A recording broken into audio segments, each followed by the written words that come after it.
नमस्कार, देश न्यूज में आपका स्वागत है। मैं हूं आपके साथ धर्मिष्ठा और आप देख रहे हैं हमारा खास कार्यक्रम चक्कर राजनीति का।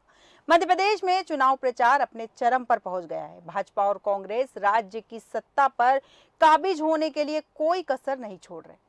हर दूसरे दिन एक सर्वे रिपोर्ट आ रही है, इनमें कभी भाजपा तो कभी कांग्रेस की प्रदेश में सरकार बनते दिख रही है। वर्तमान हालात को देखें तो दोनों पार्टियों के भाव शेयर मार्केट की तरह उतार चढ़ाव पर है। ऐसे में अब सभी की नजर मतदाताओं पर टिकी हुई है। राज्य की 230 विधानसभा सीटों में त्रिकोणीय संघर्ष वाली सीटों ने चुनाव को और ज्यादा दिलचस्प बना दिया है। राज्य में करीब 25 ऐसी सीटें हैं जहां भाजपा और कांग्रेस को बागियों ने ही चुनौती दे रखी है। इनके अलावा सपा, बसपा और आम आदमी पार्टी के उम्मीदवार भी इन सीटों पर परेशानी बने हुए हैं। ये सभी सीटें बहुमत का आंकड़ा जुटाने में भी निर्णायक साबित होगी। नर्मदापुरम जिले की होशंगाबाद विधानसभा क्षेत्र में भाजपा ने पूर्व विधानसभा अध्यक्ष डॉक्टर सीतासरण शर्मा तो कांग्रेस ने उनके बड़े भाई गिरजाशंकर शर्मा को मैदान में उतारा है। भाजपा के असंतुष्टों ने पार्टी के वरिष्ठ कार्यकर्ता भगवती चोरे को मैदान में उतारा है। इसी तरह का रोचक मुकाबला गुना जिले की चाचौड़ा सीट पर भी नजर आ रहा है। यहाँ भाजपा से प्रियंका मीना को टिकट देने के बाद ममता मीना नाराज हो गई। मीना आपकी टिकट पर मैदान में उतर गई है। वहीं कांग्रेस ने विधायक लक्ष्मण सिंह फिर मैदान में है। इंदौर जिले की डॉक्टर अंबेडकर नगर महू विधानसभा क्षेत्र में भाजपा की ओर से मंत्री उषा ठाकुर उम्मीदवार है, तो कांग्रेस के राम किशोर शुक्ला, कांग्रेस के पूर्व विधायक अंतर सिंह दरबार निर्दलीय लड़ रहे हैं। जबकि धार विधानसभा क्षेत्र में भाजपा कांग्रेस के बागी मैदान में नजर आ रहे हैं। पूर्व भाजपा जिलाध्यक्ष राजीव यादव निर्दलीय चुनाव लड़ रहे हैं। भाजपा ने विधायक नीना वर्मा पर ही भरोसा जताया है। कांग्रेस ने प्रभा गौतम को उम्मीदवार बनाया है, जिससे नाराज होकर प्रदेश महामंत्री कुलदीप सिंह बुंदेला निर्दलीय खड़े हुए हैं। इस विषय पर विस्तृत चर्चा करने के लिए हमारे साथ हमारे मेहमान जुड़ चुके हैं। कांग्रेस से हैं हमारे साथ हृदेश किरार जी जुड़ चुके हैं, मैं आपका बहुत बहुत स्वागत करती हूं।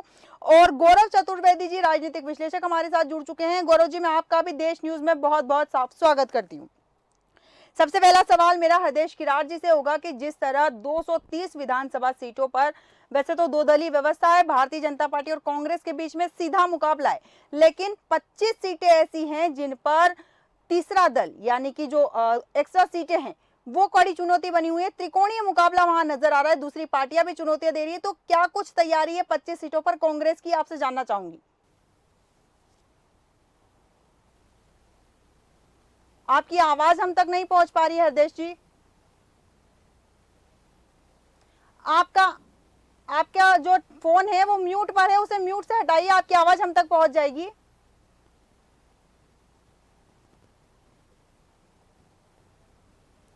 मैं चतुर्वेदी जी के पास जाऊंगी। गौरव चतुर्वेदी जी, जैसे कि 230 विधानसभा सीटों पर सीधा मुकाबला भारतीय जनता पार्टी और कांग्रेस के बीच में, ऐसे में 25 सीटें ऐसी हैं जो जिन पर त्रिकोणीय संघर्ष देखने को मिल रहा है, जिन पे भाजपा कांग्रेस तो एक दूसरे के लिए चुनौती है ही सही, लेकिन तीसरा दल जो है जैसे सपा, बसपा, आम आदमी पार्टी, ये भी उन पर चुनौती बनी हुई है। क्या लगता है कि ये जो अन्य दल है इन 25 सीटों पर ये भाजपा या कांग्रेस को कितनी चुनौती दे पाएंगे? देखिए, चुनौती की बात यह है कि जो तीसरे दल है, बसपा या सपा की बात करें या आपकी बात करें जी, तो एक जो उनका जनाधार है वो अपनी जगह है, लेकिन जो प्रत्याशी उन सीटों पर चुनाव लड़ रहे हैं वो प्रत्याशी या तो भाजपा छोड़कर गए हैं या कांग्रेस छोड़कर गए। बिल्कुल। और ऐसी स्थिति में वहां पर एक राजनीतिक दल का बेस वोट और प्रत्याशी की निजी छवि के आधार पर प्राप्त वोट जीत हार के गणित को बिगाड़ने में सक्षम रहेगा। बिल्कुल बिल्कुल गौरव जी, सही कहा आपने कि ये जो जीत हार की टक्कर है इसको बताने के लिए सक्षम रहेगा। साथ ही एक सवाल और आपसे यहाँ पूछना चाहूंगी कि ये सभी सीटें जो हैं बहुमत का आंकड़ा जुटाने में भी निर्णायक साबित होगी। ऐसे में अगर देखा जाए कि कभी जैसे भारतीय जनता पार्टी और कांग्रेस दोनों ही बराबर की टक्कर पे हो, तो ऐसे में ये कुछ सीटें ऐसी हैं जो निर्णायक भूमिका में होंगी। आपकी आवाज नहीं आई, प्रश्न क्या है फिर से कीजिए आप। जी जी गौरव जी, बिल्कुल। जैसे कि भारतीय जनता पार्टी और कांग्रेस अगर बहुमत बराबर बराबर मिलता है, दोनों को सीटें बराबर मिलती है, तो ऐसे में जो ये तीसरा दल है ये बहुमत का आंकड़ा जुटाने में भी निर्णायक भूमिका निभाएगा। स्वाभाविक तौर पर अगर हम 2018 की बात करें तो 2018 में बसपा के दो और कांग्रेस का एक प्रत्याशी था सपा का। उसके बाद जो समर्थन हासिल हुआ था तो उन्होंने दिया था। जी। इस बार देखना होगा, क्योंकि इस बार प्रत्याशी दोनों राजनीतिक दलों से टूट कर गए हैं। और बिल्कुल अगर वो उन दलों के प्रत्याशी जीत कर आते हैं तो वो पहले अपनी उस मूल पार्टी को समर्थन देने की कोशिश करेंगे। बिल्कुल अगर सौदेबाजी हुई तो हो सकता है कि वो दूसरे दल को जाके सरकार बनाने में मदद कर दें। बिल्कुल, बिल्कुल सही कहा आपने कि वो पहली भूमिका या पहला महत्वपूर्ण जो कदम है वो अपनी पार्टी के साथ ही उठाएँगे। यहाँ एक चीज़ और आपसे पूछना चाहूँगी, जैसा कि आपने देखा होगा, आप राजनीतिक विश्लेषक हैं, बहुत लंबे अरसे से पत्रकारिता में हैं, तो भाजपा और कांग्रेस के जो बागी हैं, हमेशा से इन पार्टियों के लिए चुनौतियाँ बने हुए हैं और इस बार टिकट ना मिलने से कई कार्यकर्ता नाराज़ हैं, जो बागी होकर अलग पार्टी से चुनाव लड़ रहे हैं। उनके साथ अपना जनाधार तो है ही सही, लेकिन इस बार वो अपनी ही पार्टी के वोट भी काट सकते हैं, तो इसका कितना नुकसान पार्टी को देखना पड़ेगा? नहीं, देखिए, ये मैंने आपसे शुरुआत में ही कहा था कि जो नया दल मैदान में आया है, बसपा और सपा तो पुराने दल हैं, आप नए दल के तौर पर मैदान में आया है, तो जो उनका एक बेस बोर्ड तैयार हुआ है, जी। हर पार्टी का एक बेस बोर्ड वर्क करता है अलग अलग विधानसभा में। जैसे बसपा का अपन हम मध्य प्रदेश में माने तो 5.5 से 7% के आसपास बेस बोर्ड माना जाता है। जी। लेकिन कुछ विधानसभा सीटों पर उनका वो बेस बोर्ड जो रहता है वो 35%, 36% के आसपास चला जाता है। बिल्कुल। ऐसी स्थिति में वहां पर बसपा या सपा या आप कितनी मजबूत है, एक तो ये, और दूसरा जो प्रत्याशी भाजपा या कांग्रेस छोड़कर गया है जी। और उसका निजी जनाधार कितना है, उसका वोट, वो जीत का गणित कई बार साबित बना देता है। ऐसी स्थिति में तो अब ये देखना होगा कि कहाँ पर क्या कंडीशंस है, उस कंडीशंस के हिसाब से ये चुनाव के परिणाम रहेंगे और उस परिणाम के आधार पर सरकार बनाने और बिगाड़ने का खेल होगा। बिल्कुल, बिल्कुल गौरव चतुर्जी, सही कहा आपने। इस तरह हमारे साथ हमारे कार्यक्रम में और भी मेहमान जुड़ चुके हैं। मंजरी जैन जी जुड़ चुकी है भारतीय जनता पार्टी से, मैं मंजरी जी का बहुत-बहुत स्वागत करती हूँ। रीना सक्सेना जी जुड़ चुकी हैं। रीना जी आम आदमी पार्टी से हैं, मैं उनका भी बहुत-बहुत स्वागत करती हूँ। सबसे पहला सवाल मेरा मंजरी जी से है। मंजरी जी, जिस तरह 230 विधानसभा सीटों में 25 सीटें ऐसी हैं जिन पर त्रिकोणीय मुकाबला है, बाकी सीटों पे तो भारतीय जनता पार्टी और कांग्रेस की सीधी टक्कर है, लेकिन 25 सीटें ऐसी हैं जिन पर त्रिकोणीय मुकाबला है। कितनी टक्कर देने वाले हैं ये दूसरे दल जो इन 25 सीटों पर मौजूद हैं? अ, देखिए, मैं आपको ये बताना चाहती हूँ कि धर्म क्या नाम है? धर्मिष्ठा। धर्मिष्ठा। जी। धर्मिष्ठा जी। जी। अच्छा नाम है आपका। मैं ये बताना चाहती हूँ कि भारतीय जनता पार्टी और कांग्रेस मध्य जी। प्रदेश में 2 प्रमुख दल हैं जी। और दोनों में ही हमेशा टक्कर रही है। तो जो भी चुनाव परिणाम आएँगे, दोनों के बीच में ही आएँगे। जैसे आम आदमी पार्टी या बसपा या सपा, ये कोई भी पार्टी का यहाँ जनाधार इतना ज़्यादा कुछ ख़ास है नहीं इस जी। पार्टी का। जी। तीनों ही पार्टियों का। आम आदमी पार्टी जो है वो पहले तो दावा कर रही थी कि हम 230 सीटों पर विधानसभा चुनाव लड़ेंगे। जी। फिर इसके बाद उनको समझ में आया कि उनका कुछ आधार है नहीं, जी। बेस है नहीं, तो फिर उन्होंने कुछ सीटों पर अपने प्रत्याशियों को उतारा है। जी। तो आम आदमी पार्टी का क्या चेहरा है, क्या चरित्र है, ये हम सब जानते हैं। कांग्रेस और आम आदमी पार्टी का जो गठबंधन है और यहाँ आकर को कोस रहे हैं, जी। ये पहले ही समझ में आता है कि आम आदमी पार्टी अगर चुनाव लड़ती है किसी सीट से तो भारतीय भारतीय जनता पार्टी को इससे कोई नुकसान होने वाला नहीं है। जी। जी मंजरी जी, आप भाजपा जी, जी बिल्कुल बोलिए। अगर लड़ती है किसी सीट से चुनाव तो वो कांग्रेस का ही वोट जो है वो काटती है। जी। लेकिन भारतीय जनता पार्टी को इस सबसे कुछ लेना-देना नहीं। भारतीय जनता पार्टी ने जो कार्य किए हैं, सेवा, सुशासन और गरीब कल्याण का जो पूरे क्षेत्र में जो काम किए हैं, जी। उस काम के बेस पर, उस विकास के बेस पर और जो हमने गरीब व्यक्तियों के जीवन स्तर उठाने का काम किया, हर समुदाय के लिए कुछ ना कुछ भारतीय जनता पार्टी की सरकारों ने योजनाएँ लेकर आए, ताकि वो सामाजिक रूप से हम उनको समरसता में जो हम समरसता की बात करते हैं और उनका सामाजिक जीवन स्तर उठाने की बात करते हैं, जो बराबरी की बात करते हैं, वो हमने उनको बुनियादी सुविधाएँ देने की कोशिश की है और उसी की बदौलत है कि आज गरीबी रेखा से 1.36 लाख का 36 करोड़ लोग गरीबी रेखा के ऊपर उठकर आए हैं। तो जी। ये सब योजनाओं का ही प्रतिफल है कि ये अच्छे परिणाम सामने आए। तो जनता ये जानती है। अगर हम महिलाओं की बात करें तो महिलाओं के क्षेत्र में उनके आर्थिक, राजनीतिक, सामाजिक हर तरीके से सशक्त करने के लिए भारतीय जनता पार्टी की सरकारों ने काम बिल्कुल। किए हैं और कई सारी ऐसी योजनाएँ हैं जिनसे महिलाएँ लाभान्वित हो रही हैं। बिल्कुल, बिल्कुल। युवाओं की बात करें तो युवाओं के लिए भी हमने आत्मनिर्भर भारत तो मुख्यमंत्री सीखो कमाओ योजना के अंतर्गत और आर्थिक रूप से सशक्त करने का हमने काम ठीक किया है, है। ठीक है और मंजरी उनको जी। शैक्षणिक मंजरी रूप जी से आपके सशक्त पास भी करने पुनः का काम आऊंगी, मैं किया है। वापस आऊंगी आपके पास। रीना सक्सेना जी आपके पास आऊंगी। जैसा कि भारतीय जनता पार्टी की प्रवक्ता मंजरी जैन जी ने कहा कि आम आदमी पार्टी उनके लिए चुनौतीपूर्ण नहीं है, सीधा मुकाबला कांग्रेस और भारतीय जनता पार्टी के बीच में है, आपको वो चुनौतीपूर्ण मानते ही नहीं। क्या कुछ कहेंगे इस पर आप? क्या कुछ कहेंगे इस मंजरी जी की गलत फहमी। दिल्ली में भी वो ऐसे ही कह रहे थे कि एमसीडी में हम रीना जी आप अपने फोन का ऑडियो म्यूट करिए। रीना जी आप अपने फोन का ऑडियो म्यूट कीजिए और आप हेडफोन का प्रयोग कीजिए, तो आवाज आपकी अच्छे से आ पाएगी। आपकी आवाज हमें डबल आ रही है, हम सुन नहीं पा रहे, सुनने में असमर्थ हैं आपकी आवाज।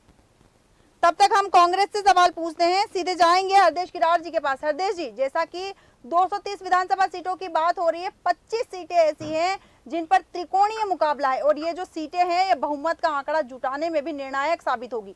तो ये जो सीटें हैं डेफिनेटली चुनौती तो बनने वाली है, लेकिन कितनी चुनौती बनने वाली है ये मैं आपसे जानना चाहूंगी।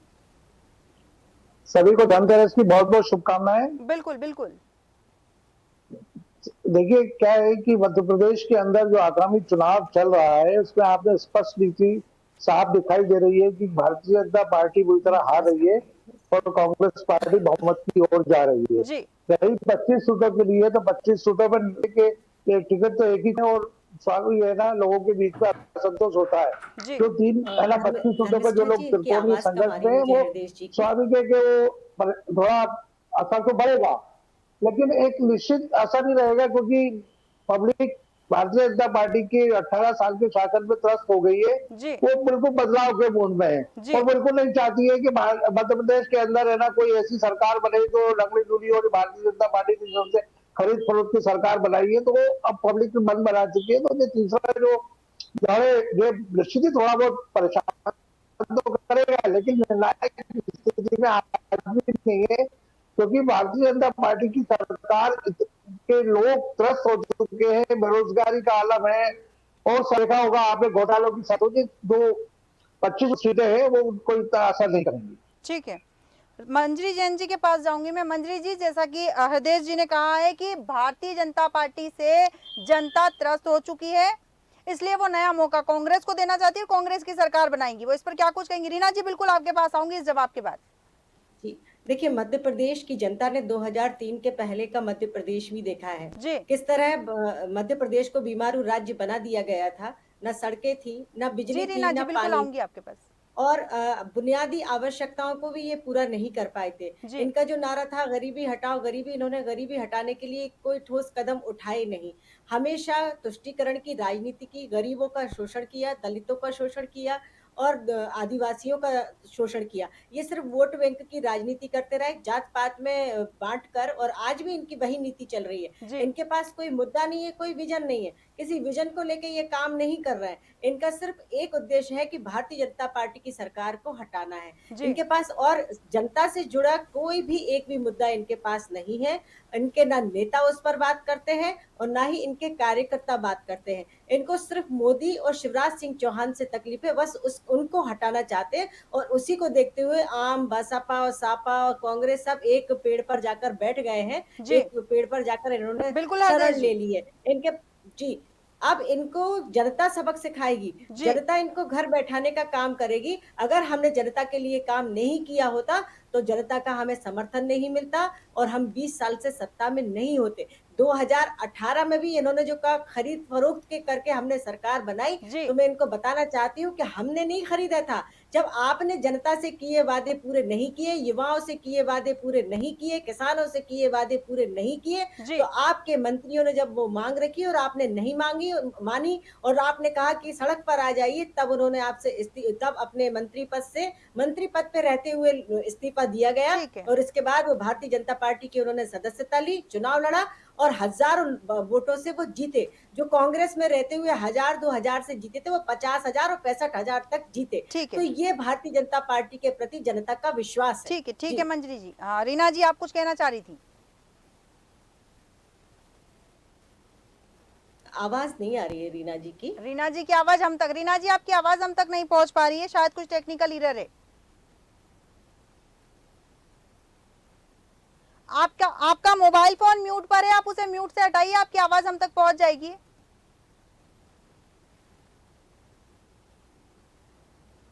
हरदेश जी, आप कुछ कहना चाह रहे थे, मैं आपके पास आऊंगी सीधे। हरदेश जी, आप मेरी आवाज सुन पा रहे हैं? हाँ, मैं हमारी बहन को जी, जी हमारी बहन जी जो कह रही है, मेरे को आवाज आ रही है, मेरी आवाज। बिल्कुल बिल्कुल। देखिए, जो भारतीय जनता पार्टी की स्थिति ऐसी है कि ना उगलते बन रहे, ना निकलते बन रही है। जिस जी ढंग से 18 साल के अंदर शिवराज सिंह चौहान जी ने जिस ढंग से सरकार चलाई है, 225 और वहां के वो उसके 18 साल के अंदर उन्होंने 250 किए हैं। जी बेरोजगारी का हालत ऐसी है कि लोग बच्चे बेरोजगार हैं, नौकरियां नहीं है। कि हालत ये है कि ना तेल के ना दाम ऐसे है कि लोग गरीब आदमी कुछ नहीं दे सकता। और रही मोदी इनकी बात कर रहे हैं, मोदी के अलावा इनके पास कुछ भी नहीं है। आज 18 साल के जो सीएम है, जिसने झूठ से सरकार बनाई है, भारतीय जनता पार्टी को सींचने के लिए घोटाले किए, और आज उस शिवराज सिंह चौहान का नाम लेने को तैयार नहीं है। कि 18 साल के जो मुख्यमंत्री है, जिन्हें भारतीय जनता पार्टी को जहां तक पहुंचाया, शिवराज सिंह चौहान के नाम के लिए ये वोट मांगने भी नहीं जा रहे हैं। तो ऐसे लोग हैं ये, जो मंत्री जी, कांग्रेस की चुनी सरकार को लेके गए, तो इनके पास मोदी के अलावा कुछ नहीं। थोड़े दिन बाद लगने के चुनाव में मोदी जी प्रचार करने आएंगे, जिस ढंग से मोदी जी का जो उपयोग कर रहे हैं। हरदेश जी, एक सवाल और मैं आपसे पूछना चाहूंगी। आपने जैसा कि मोदी जी के प्रचार करने पे विरोध जताया है, तो कांग्रेस के भी तो बड़े बड़े दिग्गज नेता मध्य प्रदेश में प्रचार के लिए आए हैं। अभी हाल ही में नहीं, राहुल गांधी जी आए इनकी हैं। बात का जवाब मैं आपको धर्मेश जी इस बात को जवाब दे रहा हूँ कि ये बोल रहे शिवराज सिंह चौहान, आप देखिएगा कहीं प्रचार में कहीं शिवराज सिंह जी का नाम ले रहे हो। ठीक है आज मंत्री मध्य जी, प्रदेश के अंदर मुख्यमंत्री के रूप में शिवराज सिंह हरदेश जी के चौहान का सवाल नाम ले के रहे हो। साथ ही आपके इन्हें साथ ही शिवराज सिंह को दूध में मक्खी की तरह निकाल दिया है इन्हें।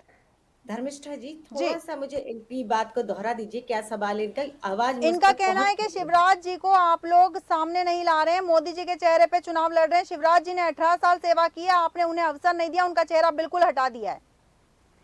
देखिए, हृदय जी को बताना चाहती हूँ कि शिवराज सिंह जी आज भी मुख्यमंत्री ही हैं और नरेंद्र मोदी जी इस देश के प्रधानमंत्री हैं किस जगह और से आप दोनों बताइए कोई सवाल है नेता चुनाव जिसमें की शिवराज कमान सिंह संभाले एक हुए ही हैं। नाम से मोदी अब के नाम से आपको इससे 18 साल में क्या आपने क्या काम किया तकलीफ है? होता, कौन तो मध्य मुख्यमंत्री प्रदेश में होगा, आपको विकास नहीं के लिए होगा? जाना आप नहीं जनता पड़ता। की आपको बात किसी के करिए, पास आप मुद्दों की विकास बात की बात करिए। कर रहे हैं। विकास आपके जो यात्रा के नाम नेता पे हैं वो आपको महिलाओं पब्लिक का में अपमान करते शिक्षा हैं। की है। आज जाइए विधानसभा जन में जो आशीर्वाद आपके यात्रा की गठबंधन स्थिति के देखिए नेता आप। है वो आज विधानसभा किसी में दिन आप कितनी वोट अभद्र मांगने टिप्पणी भारतीय करते जनता हैं पार्टी के महिलाओं के लोगों ऊपर, को वरना लोग और गली में आपके महल्ले में बड़े नहीं घुसने नेता दे उस रहे हैं। पर एक बयान तक नहीं देते हैं, तब आपको शर्म नहीं आती? राहुल गांधी जी को शर्म नहीं आती? किस बात की प्रियंका सर में गांधी आप जी देखिएगा, कहती है मैं घोटाले की लड़की हूँ, लाइन लड़ देखिएगा। सकती हूँ। जब आज महिलाओं के किसानों लिए कमलनाथ जी ने गंदी पहले और ना तुच्छ पे ही राजनीति की 27 लाख जाती है लोगों इस के तरीके किसानों से का कर्जा माफ किया था। एक 100 जी भेजी दी थी। और आप विधानसभा कहेंगे कि के क्या अंदर किया है आपने? तो खरीद के विधायकों को मुख्यमंत्री खरीद के सरकार नीतीश बंद कुमार दे जी रही इस तरीके की अभद्र टिप्पणी करते हैं, तब आपके लिए ठीक तो है कुछ नहीं मंत्री जी, बोलते हैं। हरदेश जी, ठीक आप है। सिर्फ वोट बैंक मंत्री की जी, राजनीति हरदेश है, जी, ठीक आप है। सिर्फ पैसे रीना के जी, मैं चलते आपके पास सत्ता आऊंगी, अपनाना चाहते आपकी प्रतिक्रिया जानना चाहूंगी। आवाज आ रही है?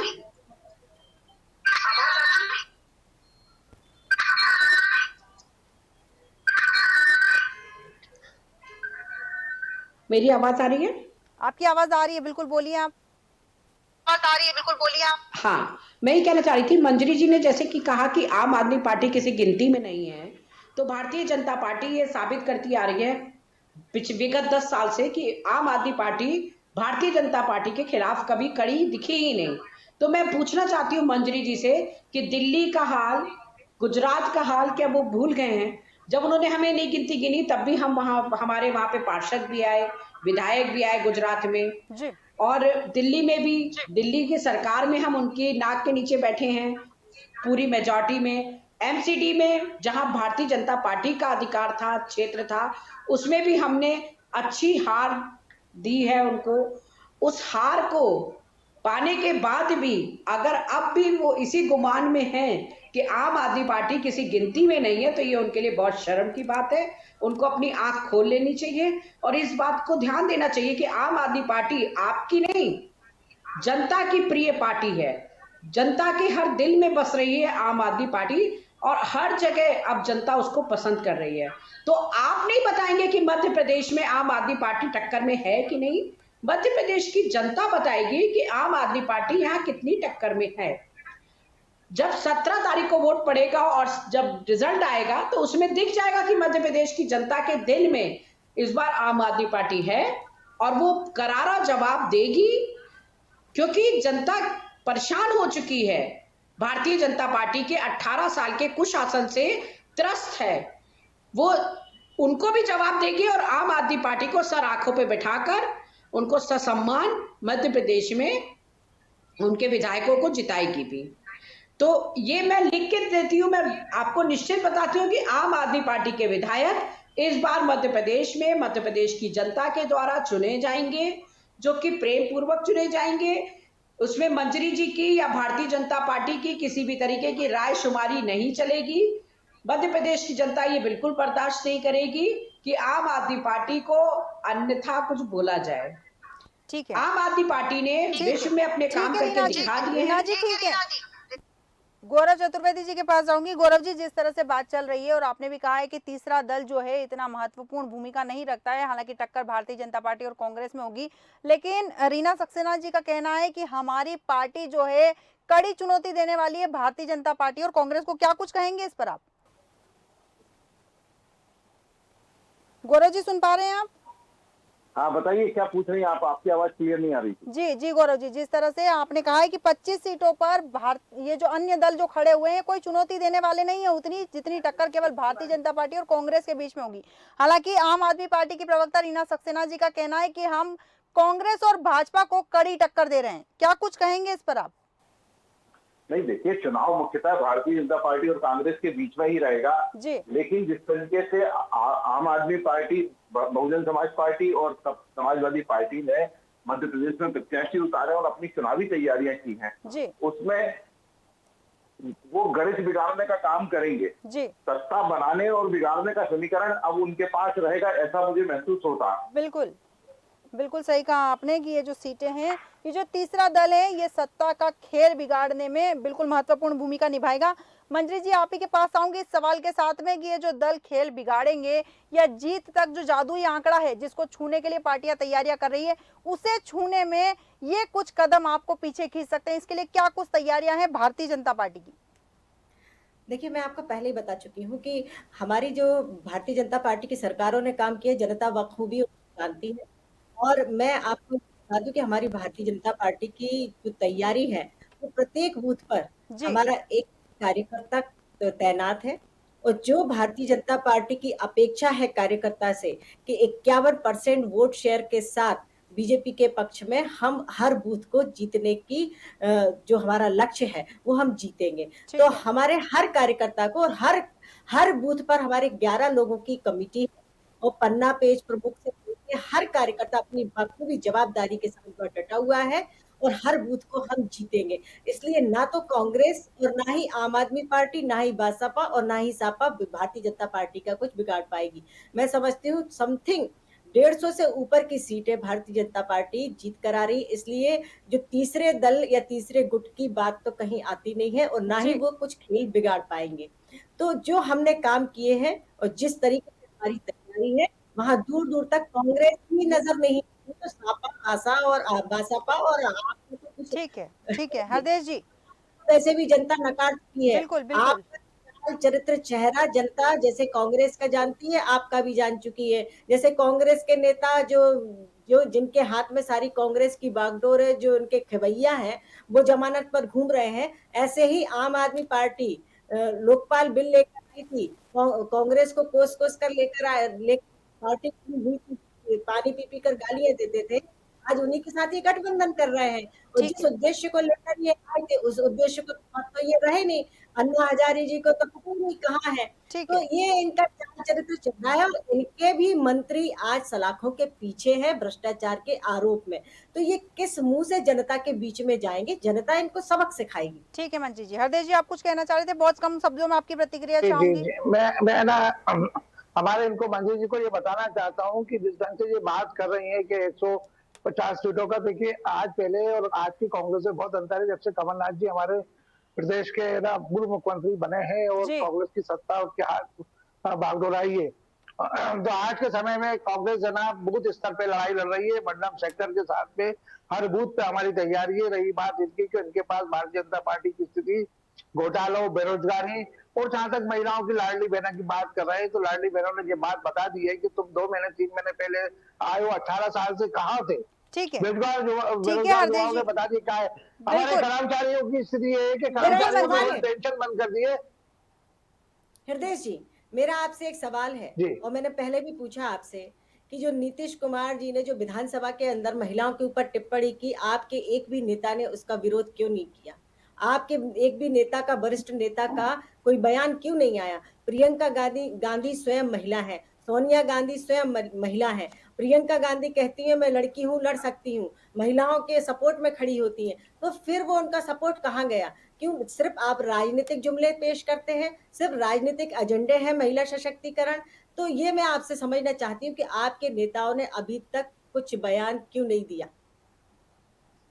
देखिए मंजरी बहन जी, सीधी सीधी बात है, हम मध्य प्रदेश की बात कर रहे हैं, आप मध्य प्रदेश से हट के दूसरी जगह चली जाती है। ठीक है, हर व्यक्ति मध्य के अपने प्रदेश अपने मध्य विचार प्रदेश होते की हैं, बात हर एक नहीं चीज है ठीक है व्यक्ति हरदेश जी, की ठीक है। होती मंजू है। जी, मध्य प्रदेश की मंजू अंदर बात जी, इस है। विषय पर फिर कभी देश चर्चा की बात करेंगे है, हम, चूंकि इस हमारे पूरे पास समय संसार का की अभाव आधी है, आबादी की इसलिए बात हम है। इस डिबेट को यहीं खत्म हम करेंगे। हमारे आधी पास आबादी समय की का बात कर अभाव रहे है। हैं।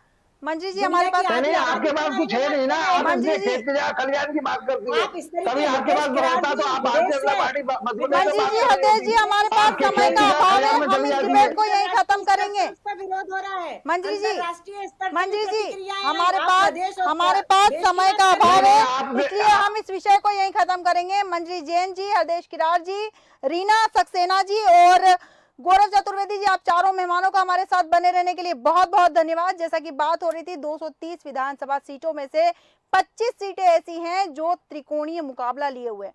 अब ये जो तीसरा दल है, जो 25 सीटें हैं, ये भारतीय जनता पार्टी और कांग्रेस के लिए कितनी चुनौतियां खड़ी करने वाली होगी, ये देखना दिलचस्प होगा। हमारे फिलहाल के खास कार्यक्रम में इतना ही। आप बने रहिए देश न्यूज के साथ। नमस्कार।